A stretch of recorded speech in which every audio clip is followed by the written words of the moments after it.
for coming. I know this is kind of a small group, but we are going to be recording so that other people in your organization or club can benefit from this as well. I'd like to introduce Tom Welch. Professor Welch retired from the faculty as an agriculture professor in 2020. Is that correct? Yes.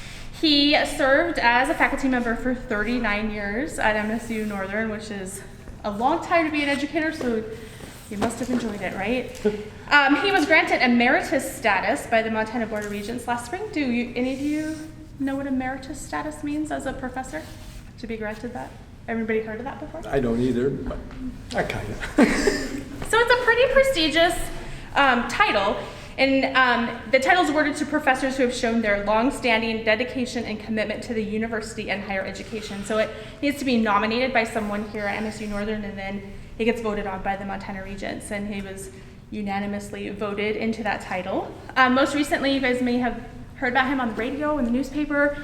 He and retired faculty member Bill Danley have collaborated to fund a $10,000 endowment for agriculture students here at Northern. I asked Tom a little bit about his experience and kind of what got him into this. I'm familiar with him from ASMSUN Senate. He's come in quite a few years and just reviewed parliamentary procedure for us, which I think is really important for students to understand. One of the things I hear often is that meetings are boring. That's why I quit this club. I didn't want to go to these boring meetings. They last forever. I think you'll learn some things today that'll help your meetings be more efficient, maybe less boring. He was the past advisor for 38 years and had some additional experience that he'll talk about with parliamentary procedure for that. Any of you guys in PAS? PAS. PAS? Nope. I'm just going to share this quote he sent me. He said, "I have 11 siblings, and the 12 of us were born over a period of 13 years with no twins. We have a very small house. We sure could have used parliamentary procedure back then when I was growing up, as all of us were talking at the same time without anyone listening." True. Sounds like my house too. So without further ado, Thanks, Amber. I'm going to let you Appreciate get started. it. Thanks again for coming. Yeah, I just applaud you that are here. I mean, that's awesome, and I wish more could be here, because all of the students that are in Student Senate, and I know the meeting was canceled tonight and they had the issue with the president and the vice president, but all of you students that are members of clubs and are active in Student Senate, active on campus, I just applaud you. You are our next leaders. And if I'm a job hiring person and I'm looking at a resume, and there's always that gap on that resume, clubs and organizations or leadership situations you were involved with. And if it's vacant, guess what? It doesn't bode well. And I, like Amber said, taught as an educator both at high school and in the university system for many years, and it was so fun to watch student organizations, whether it was FFA, which I was an advisor at one time when I taught high school down the road here at Malta, Montana, or in the PAS Club, or Skills USA, or any of these other organizations that we have on campus. I mean, the individual growth as students become members and active, engaged in those clubs, and assume officer roles and just move on. I mean, it's a change. It almost should be a requirement. I always thought for general ed, we should give students 1 credit anyway for being in an organization for that semester, right off the bat as a freshman. I mean, it's just neat. And this parliamentary procedure is awesome. It is so fun, and it gives so much order and makes so much sense to meetings and democracy and getting business done. And I'm going to share with you with that. And this guy is unbelievable. Brigadier General eventually, but he was a officer in the General Army during Civil War times. Henry Martin Robert. And the printer gave the book the name that he went to in 1875, and this was first printed in 1876, not this one, but his first edition. And Henry Robert, when he was transferred to New Bedford, Massachusetts, when he was in the Army, was asked to chair a large community assembly in case the Confederates invaded. Okay? Henry knew nothing about parliamentary law, and that goes back to England. Parliament, get it? We borrowed a lot from England with parliamentary law. He knew nothing about conducting a meeting, motions, how to have order in an assembly. And it was a large community meeting, and Henry was organized, detailed, military kind of a person, and he was so embarrassed and he was so frustrated that he spent years until 1875 and 1876 when this was printed, putting parliamentary rules together. And the printer, this is the awesome part, the printer said, well, I don't think these will sell. We're going to print 4,000 copies. And Henry said, they'll sell. He said, I'll tell you what, Henry said, I will pay for the binding costs for all 4,000, and I will give all of the community people I can get to and all the legislative people or governing people a copy of this Rules of Order. Out of his own pocket, 1,000 copies. And today, there are probably, I don't know how many meetings going on and have or will go on or went on to just this one day. And as you go through life, you don't know how many meetings you will go to. And a lot of them are not conducted properly. And it's just a sad scenario because this is the basis of democracy, the right to speak, the majority to rule, the minority to have a say. And if you follow that, and it's not complicated, and I'll hopefully give you some hints on that, but you are going to continue participating in volunteer fire departments, in school boards, in cooperative businesses where they have advisory boards or advisory councils of all kinds. I mean, I can just go on, soccer clubs, on and on and on. There are so many. And at the state level, at the national level, goes on and on and on and on.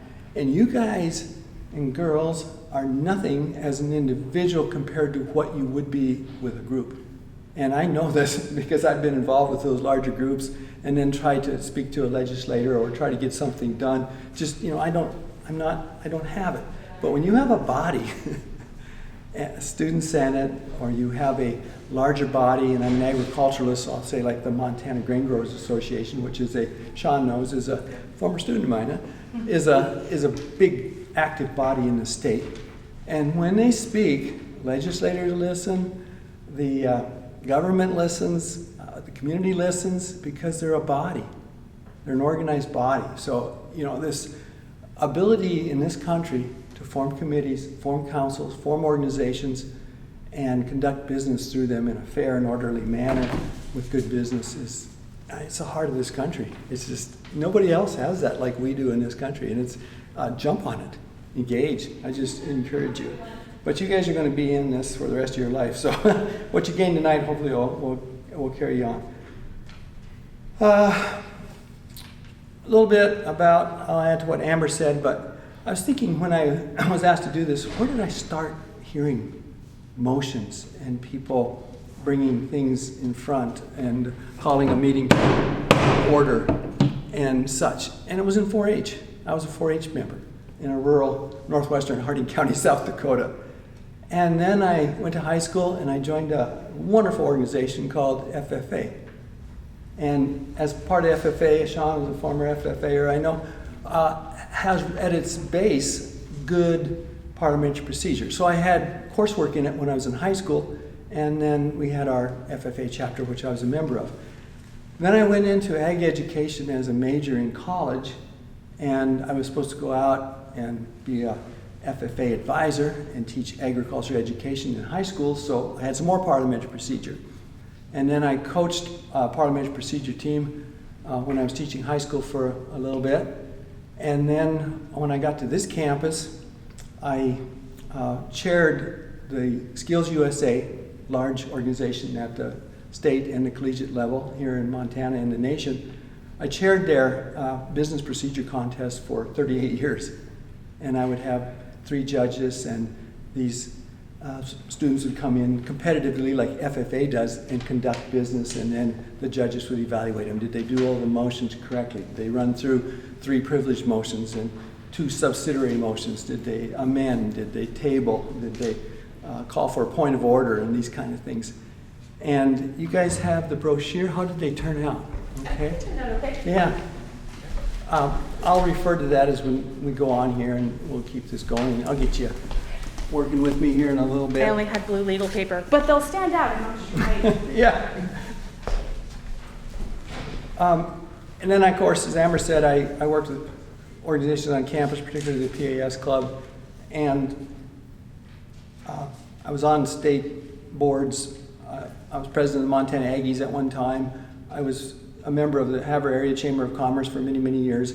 I served as a voluntary parliamentarian for the Faculty Senate and the faculty here on campus. So they always ask me, Tom, you know, is this in order? How do I do this? And I said, well, you can rescind that motion, or you can reconsider it, or you can postpone indefinitely and things like that. So I enjoyed that, and that was fun. So I have some background on parliamentary procedure. The right to speak, the right for the majority to prevail, and the right for the minority to have their say is just, you know, like I said before, it's just so important. And when we're working as a group, we need to always be cognizant of that. 1774, an English Parliament member coined the term Deliberative Assembly. You've already heard me say that, but a deliberative body is one that uses good parliamentary law to conduct business and do it in a fair manner, and that's what we're about. I wish, again, like I say, that more people had access to this. Unless you're a member of an FFA chapter, or maybe you are on a Skills USA Parliamentary Procedure team, my children, and I have 3 that are now in their 30s, none of them had one iota of parliamentary procedure in their many years of education. At college, in high school, in grade school, in our society, it's just ridiculous. I would so urge the Montana Board of Regents to require a general education class that has a segment of Parley Pro in it. I had a leadership class that was part of our ag major at one time. I taught it for about 14, 15 years. And in that leadership class, we were on the quarter system, not the semester system. And what I did is in half of that quarter, we just dealt with parliamentary procedure. And by the end of that quarter, they were up to speed on parliamentary procedure, and it was refreshing to see. And it doesn't have to be hard. And you people take and share what I give you tonight with those other people. And you can just subtly work with groups and say, point of order, and you don't have to do it rudely, you know, and that's so important. If you're chair, you have to remain neutral, and you do it politely. The motion is out of order because it wasn't stated correctly.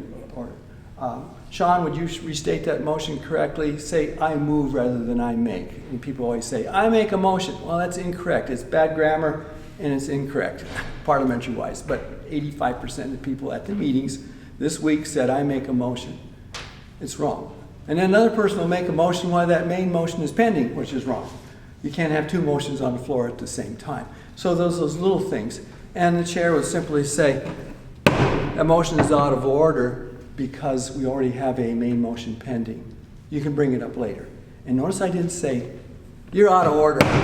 You know, sit down, shut up, whatever. It's impartial, neutral, and don't keep people from talking. You want to encourage debate. Chair requests a motion. Chair requests a motion. Chair requests a motion. You get people talking and nobody's making a motion, and there should not be a lot of discussion without a motion. And the chair can pick up on that.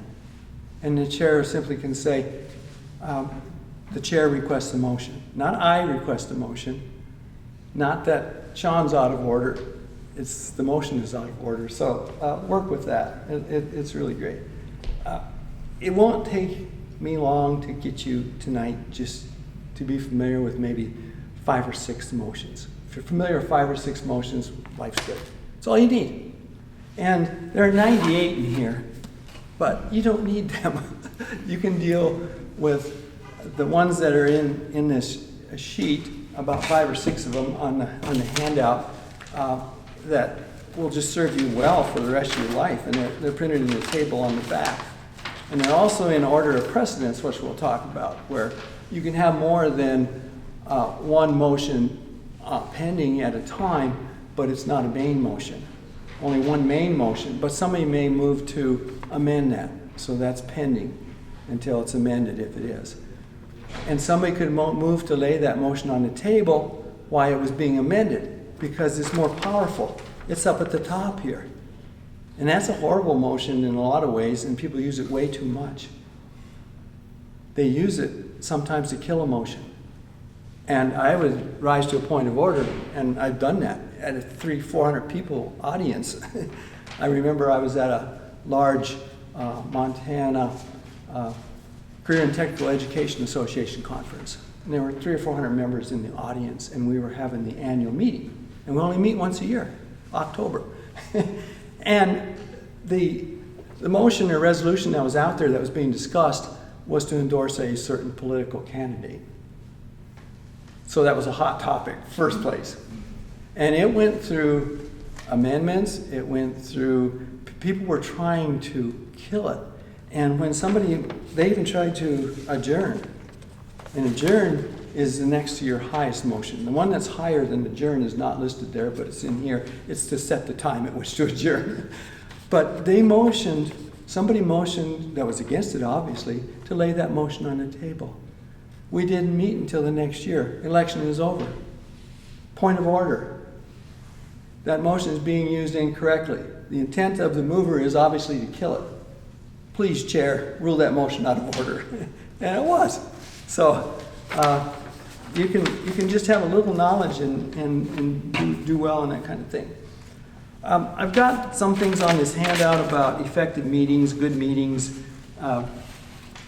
a meeting agenda, etc. But I jotted some things down, and I'm just going to share with you before I get into a bit on minutes, and then we'll get into parliamentary procedure and some motions and how to state them and such. But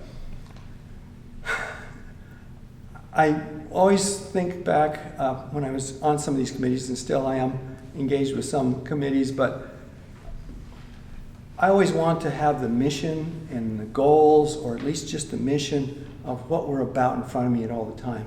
And when I was chairing the Havre Agribusiness Committee, what I started doing is on every agenda, I put our mission statement right at the top. And that was 20 years ago. I got the minutes for today's meeting, which was at noon, and guess what was at the top? The mission statement's still there. Have it on your agenda. You know, what are we about? And once you just need to always have that in front of you, especially for newer members. Clubs flounder without programs of activities. And I learned that when I was an FFA advisor, and I also learned that with PAS, but you have to have a blueprint of what you're going to do that year. And it can be just a modification of what was done the last year. And here are things that you could do, and it's been approved by the body. And a lot of it's based on tradition, but if you have that in front of you, then you don't have to sit around and say, we don't do anything as a club. I'd go to that meeting, but they never do anything. If you have a program of activities, guess what? You can be doing things, a lot of them. And if they're not doing any things, engage.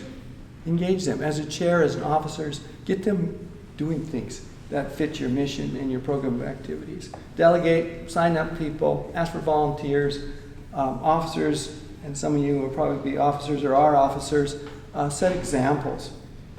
I always, when I taught animal science, talked about some animals are gregarious and some aren't.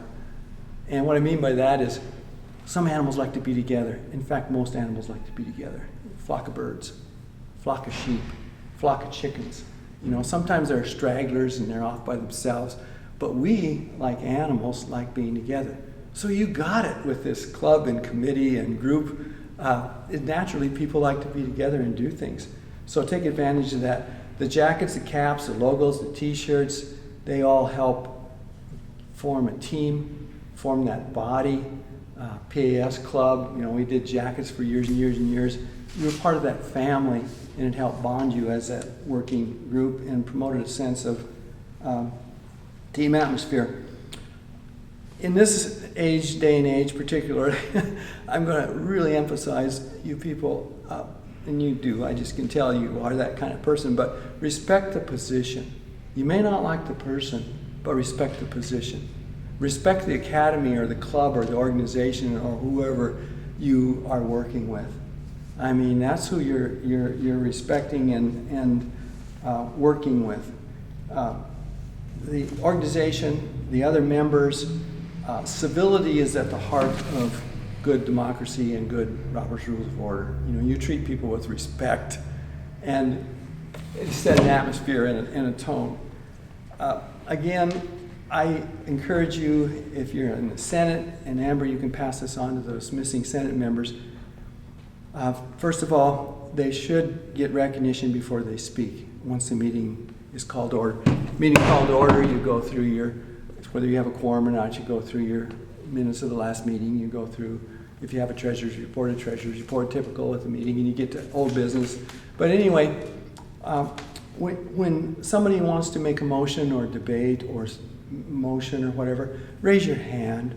If it's a large body, you stand.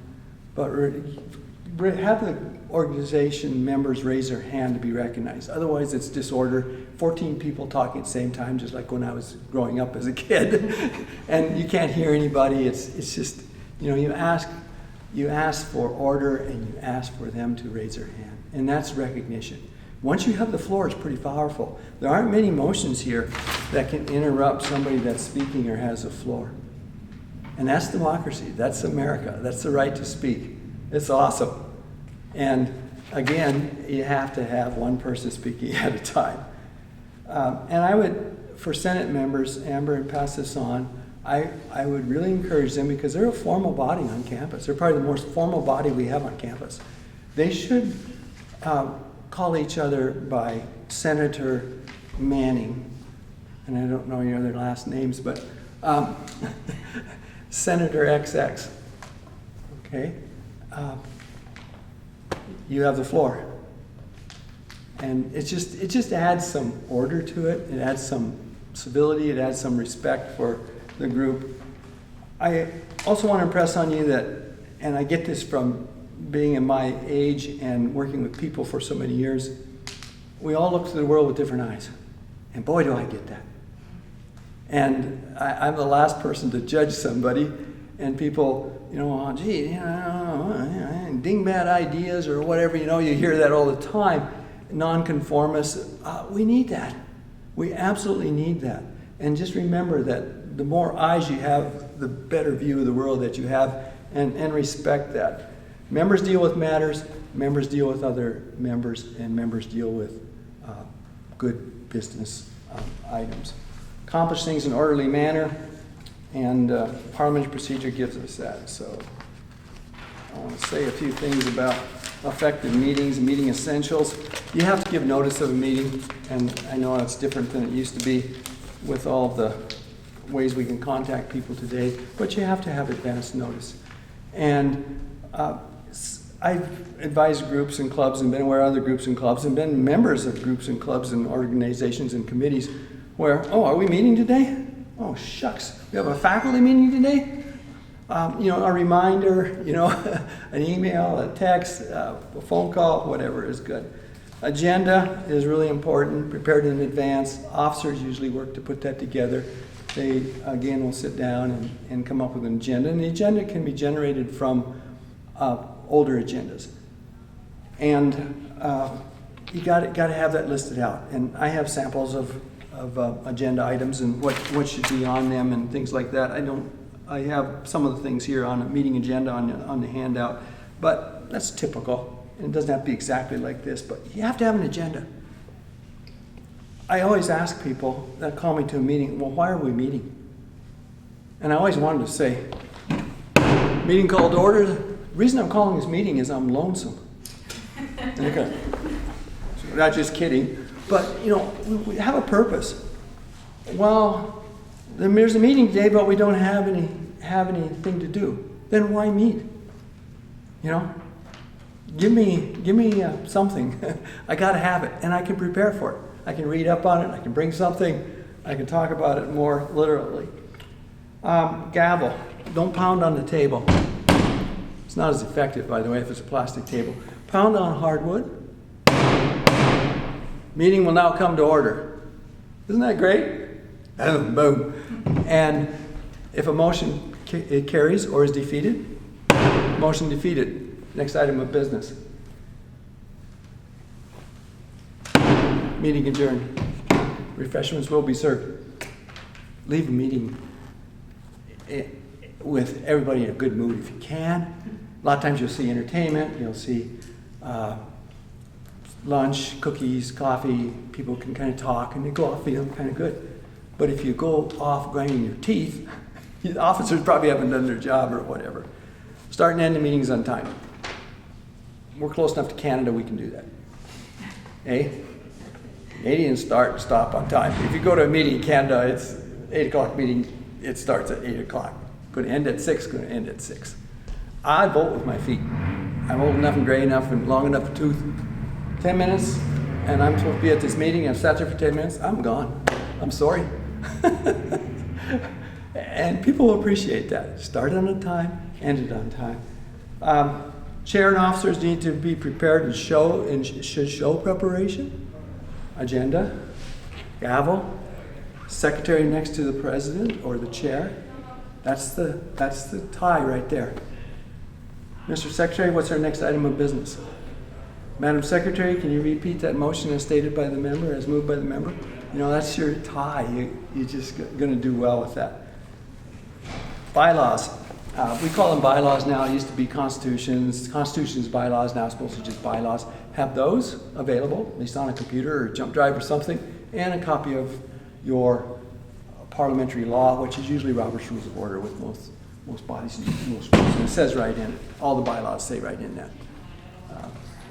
Based on Robert's Rules of Order, newly revised. This is 12th edition. That's the current version of Robert's Rules of Order. You can get the little pocketbook one if you wish. Chair's manner. If you ever are chairing a meeting, your dress, your manner, your posture is so important. You know, I didn't bring my baseball cap, but you think we should start this meeting? Is there anything to do tonight? You know, it's just, it's attitude. And the officers should reflect that, and people will pick up on that when you do it. Again, there's a language that you can pick up, and I'll share some of that with you, and we might even practice a little bit if we get time here, that carries business well, and it's usually the chair. You know, it's just simply language that uses parliamentary verbiage to carry the meeting along. It's been moved and seconded that we hold a car wash. The motion is now open for discussion. You know, it's just a simple verbiage, but it's important. It appears that we're ready for a vote. Is there any more discussion? Discussion. Guess what? The right to speak in this country? Powerful. You have to give people time to speak. And the motions that limit our speaking, there are only a couple of them here, limit debate, call for the previous question, what stops and discussion and brings it to a vote, requires a 2/3 vote to stop debate. 2/3 vote. Most of these other ones, if you look at that sheet there, majority, 2/3 move the previous question. Some meetings are more formal than others. They can be too rigid. They also can be too lax. I've seen them all. And I'm going to stop there for a minute. Question me if you have questions. I'm going to just give you a bit of basics, talk to you a little bit about minutes, and then we'll go through some motions and some parliamentary procedure kind of things. Questions on anything that I've said so far? I talked to you about this Henry Martin Robert, which, you know, is one of those unsung heroes in American history. I never heard about this person when I was in history classes. You never hear about this person like you do some of the other real influential people that were out there early on in this country's establishment, but we owe so much to this dude. Officially, some groups will have a parliamentarian.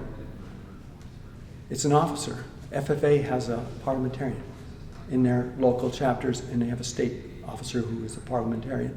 And they have to be up to speed on parliamentary procedure. Some bigger bodies will consult and hire parliamentarians that are registered parliamentarians. Meeting rules can go well if they're not dictatorial, they're not too formal, but yet they're not lax.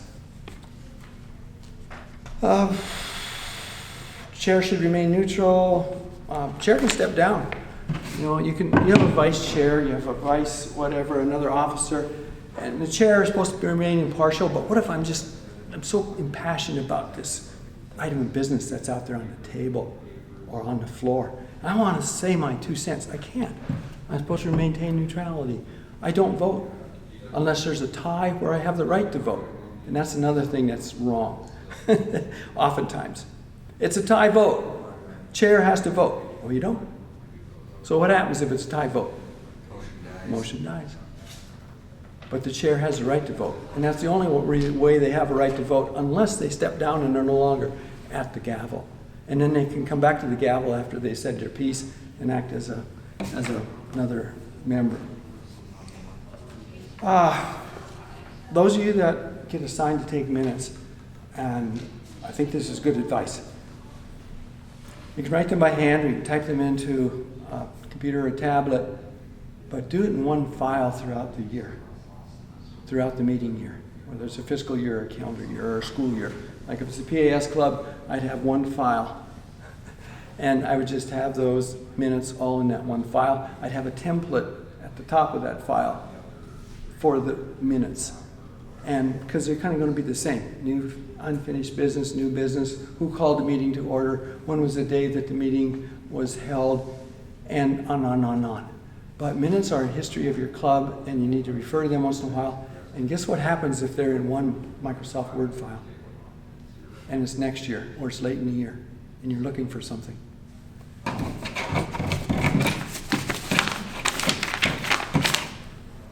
Search, keyword search, boom.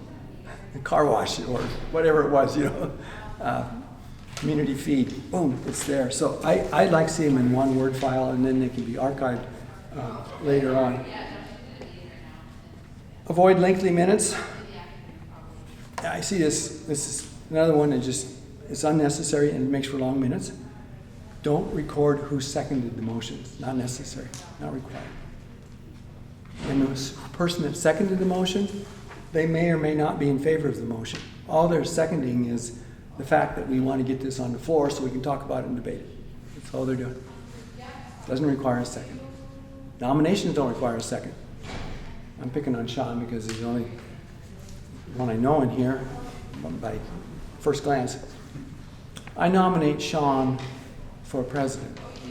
I second it. Nominations don't need second either. Okay, no second on a nomination. Just don't.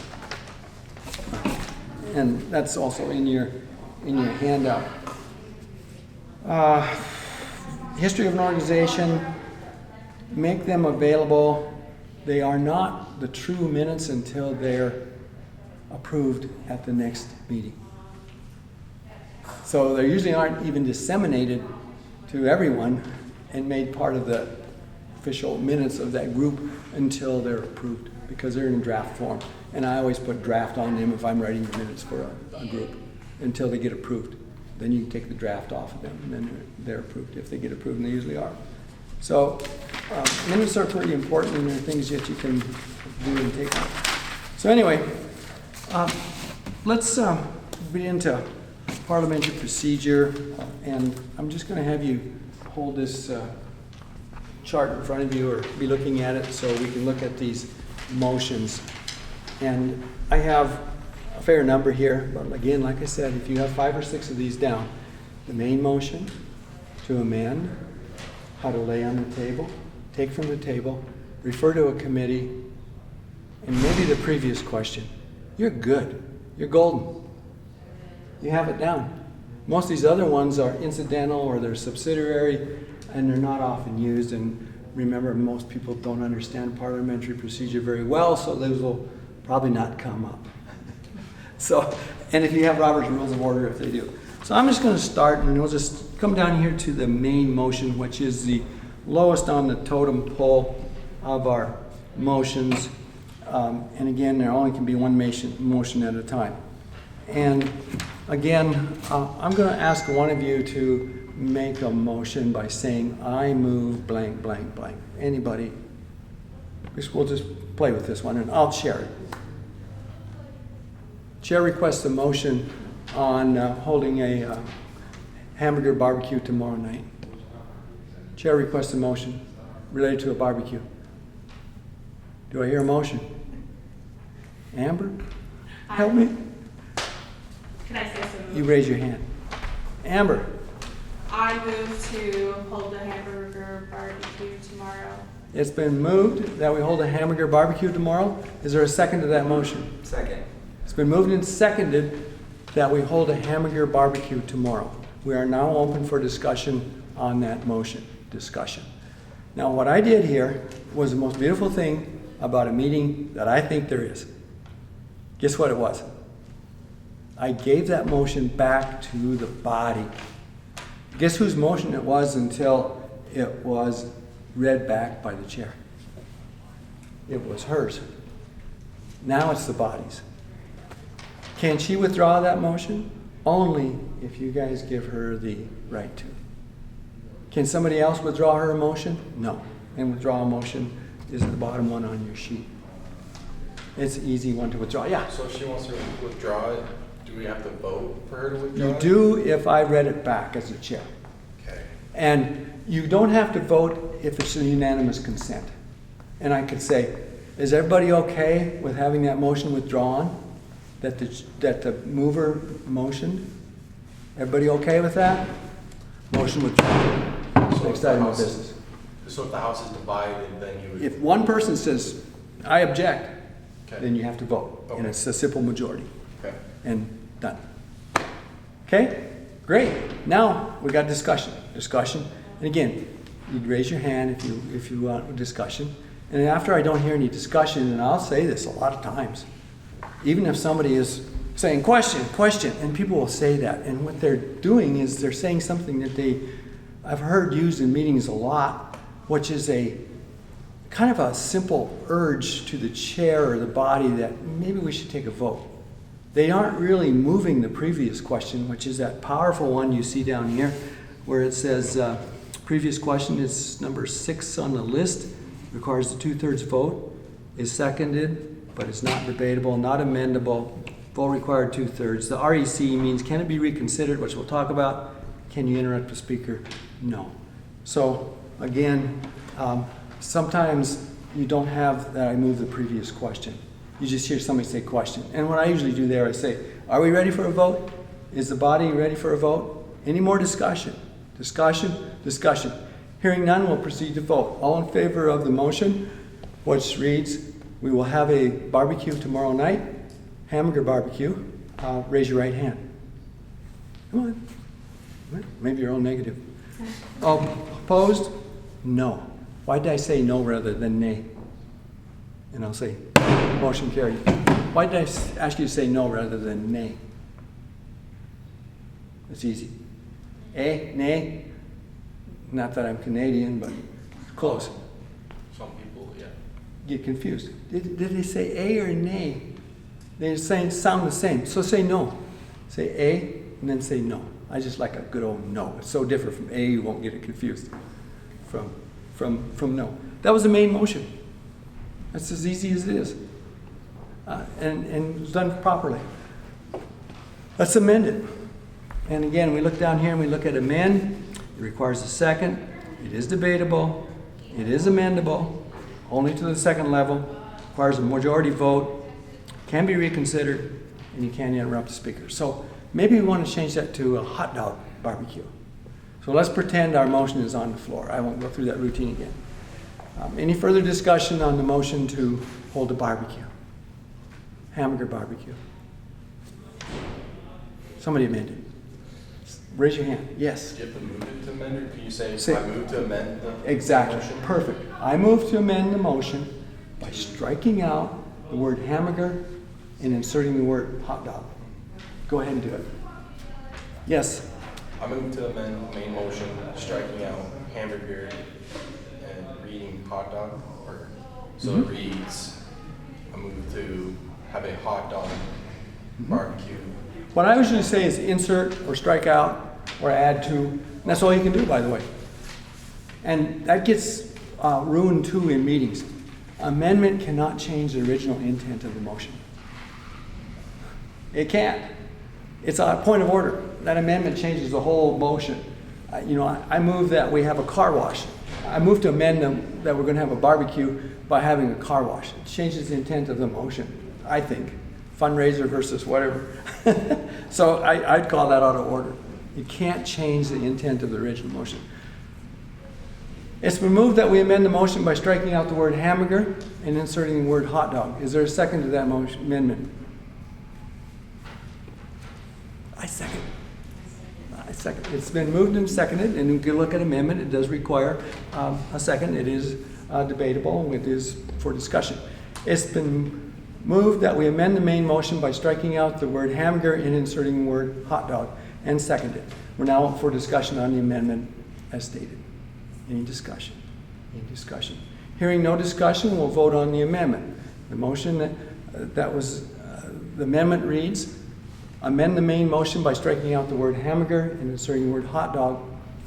All those in favor of amending, say aye. Aye. All opposed, say no. Motion carried. We're now back to the original motion as amended, which now reads, we're going to have a hot dog barbecue tomorrow night. Any further discussion? See how I had to bring that back to that motion? It gets a little bit confusing, but it's easy. It's easy. Because you can only strike out, only insert, or add to, and you can't change the original intent, so you just keep it simple. Where it gets a bit confusing, and as a chair, it's a little bit more challenge because you kind of keep it, but you got a secretary here that can straighten you out, is you can amend an amendment. So somebody could have stood up when that first amendment was on the floor and we were discussing it. Mr. Chair, yes, I move to amend the amendment by adding beans. Is there a second? Second. We now have an amendment to the amendment, which reads to add beans. That carries. Now we're back to the amendment that adds hamburger, which now has beans with it, if it passed, and then you vote on that amendment, come back to the main motion. And it sounds confusing, but rarely will you get to second level amendments. It's usually just a simple amendment, so good, excellent. So we did a main motion, we did an amendment, and we'll just go through some of these. Adjourn is, I'll just come right down the list here. Adjourn is so powerful, and how am I doing on time? I got a watch, I guess, but my band broke, so we're good. So adjourn is powerful, and the chair doesn't always have to ask for a motion to adjourn. It's preferable to have one, but hearing no further business, no further business, no further business, the meeting is adjourned. That's fair. Parliamentary law, it's okay. Or somebody say, I move to adjourn the meeting, and they can do it to kill motions. They'll do it deceitfully. And you got to be careful with that because it's so powerful. It's just powerful. But the body will speak, and they can vote it down. And again, it's only a majority vote, so it's not. You can call a recess. Question of privilege is like, it's too hot. I rise to a question of privilege. State your privilege. Chair will say, state your privilege. It's so hot in here. Can we get some windows open? We will. Thank you. Next item of business. So that's all a question of privilege is. It's easy. Orders of the day is a good one that doesn't have to be used very often. Notice it can't interrupt the speaker and nothing else. It's just simply, without even asking for recognition, you just jump up and say, I call for the orders of the day. And the chair says, order. Orders of the day have been called for. We'll now proceed with our business that's at hand. We got off a tangent. We got all these groups talking. We have a motion on the floor. Let's proceed with it. That's all you're asking is let's get with it. And you can do that as a member. Lay on the table. Again, tricky one. It's used a lot. And I think a better motion is to postpone definitely. If you can't get something done, postpone it until the next meeting. Postpone it until later in the meeting. If you lay it on the table and you don't meet again, because you meet once a year, or this lay on the table has a limited life. And if it's not brought up at the next day, or I'll say at the next meeting, it's done, it's dead. It effectively kills it if it's not brought up. And you just say, Mr. Chair, I move to lay this motion on the table. It takes precedent over these other ones. When we were doing the amendment thing, guess what? Somebody could have laid that on the table. And if it passed, which is only a majority and rightfully so, that motion is not dealt with until it's brought off the table again. And if you don't meet until the next year, it's a moot point. And if you didn't bring it up at the next meeting, it's a moot point. So I'd rather see postpone definitely. So, and that's easy, which is down there. I move to postpone this motion until 4 o'clock. I move to postpone this motion until our next meeting. That's easy. And it's better than laying on the table in a lot of ways. Committees aren't used enough formally.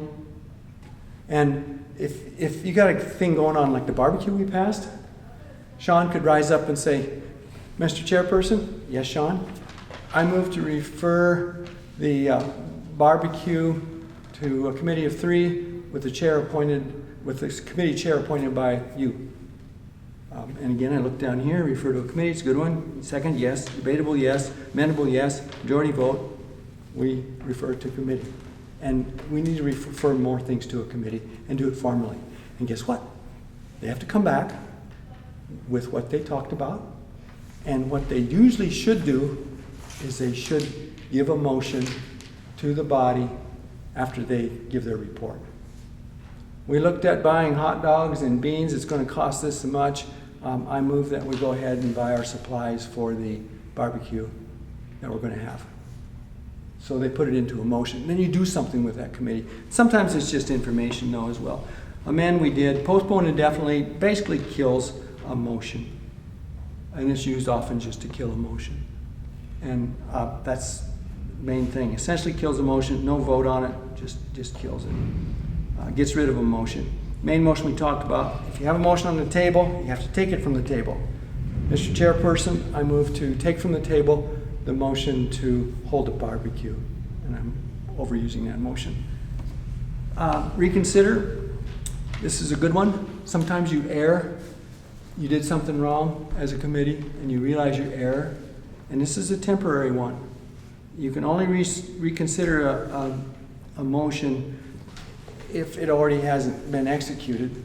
And it has to be moved by somebody that voted on the prevailing side. And how do you know that? It can't be somebody that voted on the negative side. It has to be approved by somebody on the positive side. Rescind will get rid of business. It's more powerful than reconsider. It basically takes away something that you did whenever. Reconsider has to be fresh. It can't be, I move to reconsider the motion that passed last March. No, can't. It's been too long. Move to rescind, that would be in order. And again, there's some special times when it has to be a 2/3 vote. And the rescind is, the 2/3 vote is where if you didn't give public notice that was going to be on the meeting's agenda. It has to be 2/3 vote if it wasn't on the agenda. Point of order, we talked about point of order. There was no amendment. Point of order, there was no second. Point of order, whatever. The chair is not always right. And if you don't think so, again, look at this one. Can you interrupt the speaker? Yes.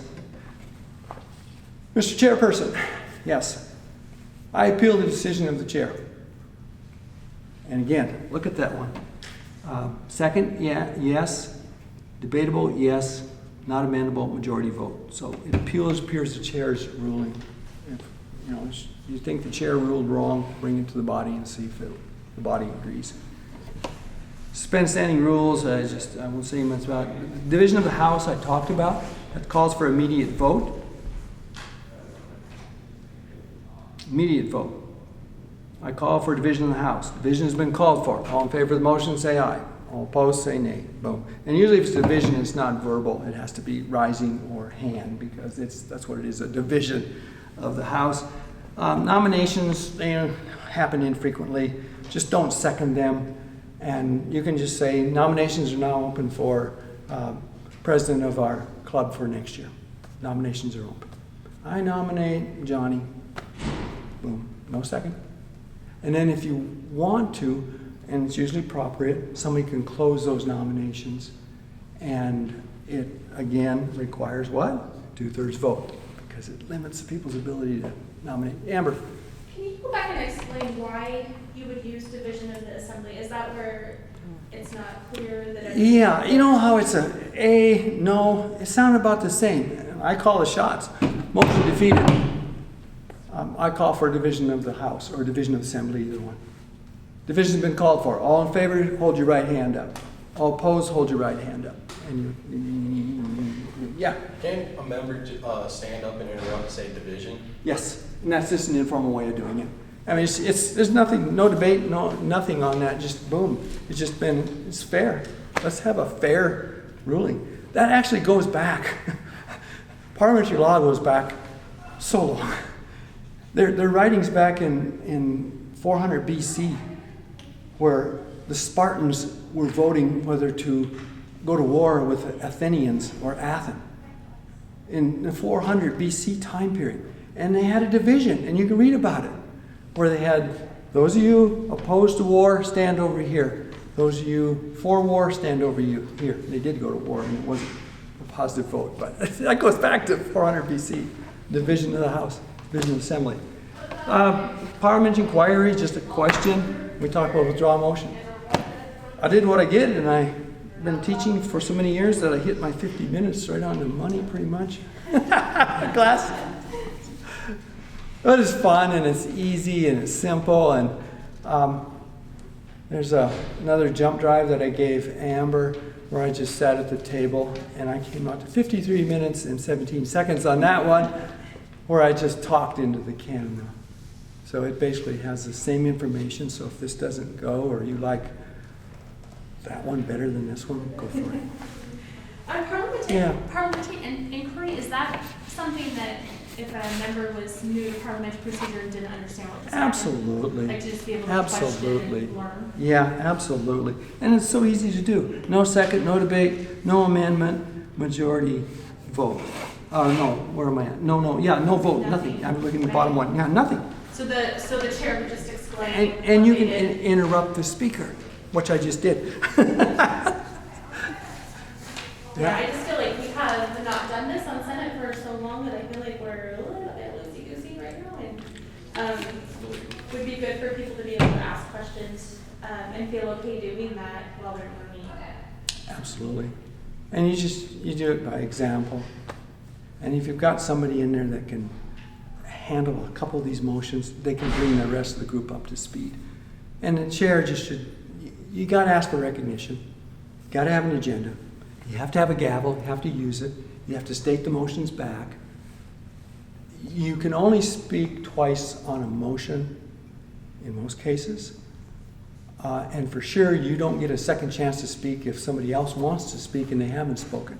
And you as the mover has the first right to speak to a motion. So 4 people stand up because your motion is pretty hot that you made, and you're the person that made the motion. You have the first right to speak on it. And if the chair calls on somebody else, arise to a point of order. State your point. I made that motion. I have the first right to speak on it. Okay? So, just little things like that are important. Oh, sorry. Can you move to also extend the amount of debates you guys have, like as members of on the floor, instead of having just like 2 debates, you can extend the amount of debates you're able to have? You can limit debate, or you can extend debate. Either one. Okay. Absolutely. And that's a good one, particularly the extension.